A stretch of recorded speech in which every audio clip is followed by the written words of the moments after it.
More gift cards. More gift cards. More gift cards. Over the past year, Carol Moore has spent thousands of dollars on gift cards. Receipt for gift cards. She says she did it all for love. It started on Facebook.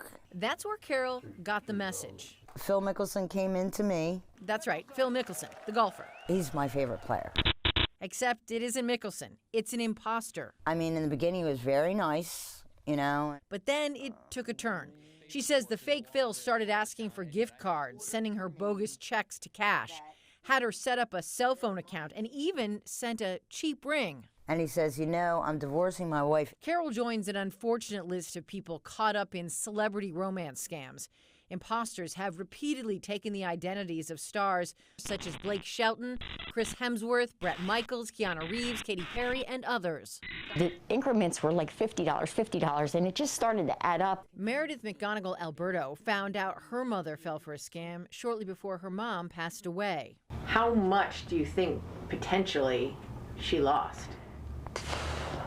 I would say it could be anywhere from $20,000 to $50,000.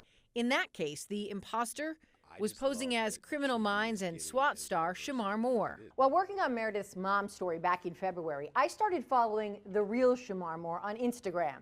Not too long after that, I was contacted by someone claiming to be Shimar Moore. That started a months-long relationship where we got to see how the scam unfolds for ourselves. The imposter quickly asked to move the conversation to WhatsApp.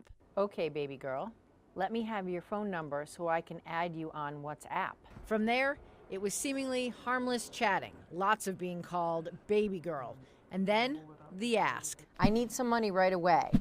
What do you mean? Why? I'm in the hospital right now. I need to pay the hospital bills. Oh no, how much is the bill? Are you okay? It's $3,000. Can you help me with any amount right now? He wanted me to use a Cash App to send the money. I told him that seems complicated. He's sending me pictures of the app so that I see what it looks like. And he's saying, did you see something like this on your Cash App?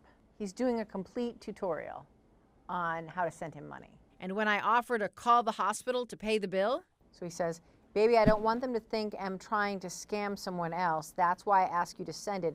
It's more easier for me because I'm going to give you back your money. All right, what do you mean? You don't want them to think you're trying to scam someone else. What does that mean? We weren't going to send the $3,000, so I stopped replying. And then a couple of days later, he dropped it down to $2,000.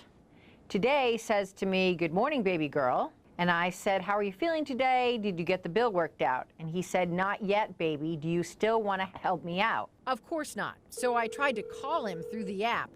He didn't pick up and said he needed his money before we could talk.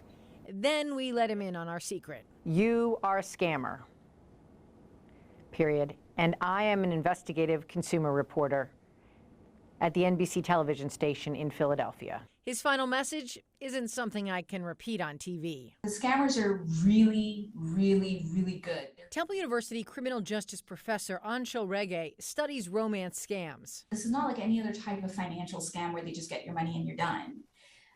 They also rob you of the very essence of what makes you human. She says the scammers are basically running a playbook based on what they've learned about you online. On each, page, they're going to have something that tells you what to say at which point in time.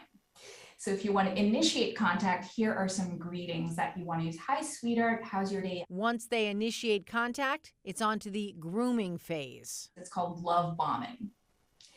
And what they do is they're just showering you with all this attention and affection and things you want to hear. Regge says the imposters might send gifts, start trying to isolate you from your friends, and then start asking you for things. Hey, can you take this package for me? Or can you, do something for me? Or hey, can you call me at this particular time? I know it's an inconvenience.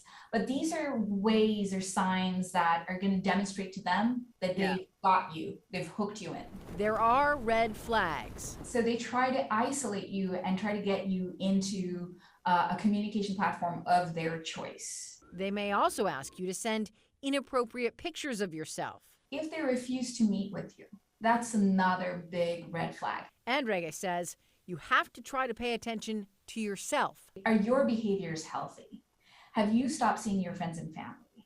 Have you told anyone about this person?